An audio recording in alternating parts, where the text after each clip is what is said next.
Danke bafethu. So Chisboy Mokoena owadlalela Orlando Pirates namaMelodi Sundowns laphana isagcina ukumbona kuMoroka Swallows ayi-captain ukhulume ngotalent embatha we-Orlando Pirates ukuthi kumele alungise kuphi kugame yakhe ukuthi abe ngcono yabo. UChisboy ukhala ngombatha ukuthi umbatha amabhola akakwazi ukuwaphasa kahle, kuyamhlula ngempela ukuthi aphase amabhola nanokuthi pass accuracy yakhe i-low kakhulu, so is able to recover amabhola but aphinda phasa ama-opponents yabo. Uluza amabhola amaningi kakhulu.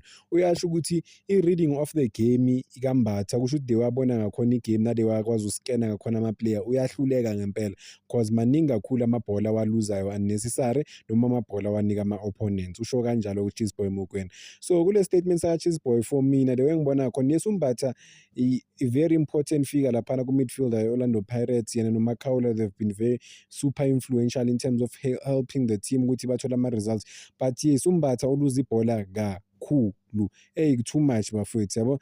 So yena i-contribution yakhe Orlando Pirates siyayibona because ucontribute nangamagoli ama-long range wakhe, but like i-decision making isikhathi esiningi yamshaya ngempela umbatha. Angazi ukuthi isikhathi esiningi ucabangela yena yedwa, but overall ngifuna ukubuyela kule game yamaMelodi Sundowns nginibonisa ukuthi umbatha u-important ku-Orlando Pirates but i-decision making ngizoya kuma-Melodi Sundowns ngesikhathi bashaya ama-Melodi Sundowns 2-1 umfuke ngakora early 2 goals.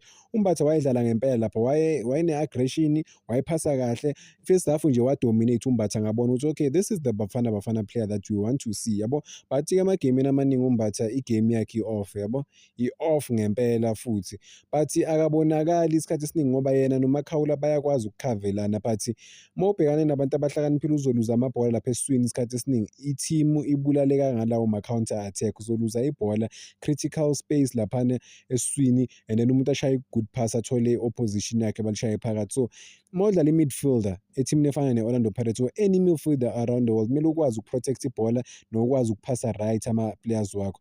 And enye into umbatha nokuyenza i-decision making yakho, ushaya noma kungamelanga ashaya ngoba uyakwazi ukuwashaya ama-long range, but amanye ama-decisions wakho unokushaya la ubona ukuthi hayi mbatha why ushaya la kungamelanga ushaye khona, mfethu udlalisa abanye ama-teammates wakho yabo, because manje alivulela ibhola but wena you wanna go for glory. And umbatha unokushaya la ubona khona na ukuthi akumelanga ashayeke la yabo, khona la i-chance khona mesondela close to 18 area nama-fans ay-influence ukuthi makashaye because ugood, but unokushaya kude ubona ukuthi ayikho lento le phela kulahla ibhola. Umbatha as u-number 6 or as umuntu odlala laphana i-midfielder central kumele akwazi ngempela ukuprotect ibhola because i-coach ezofika lento lokuluza ibhola kakhulu ayibaningi Orlando Pirates abazoba senkingeni ngempela yabo.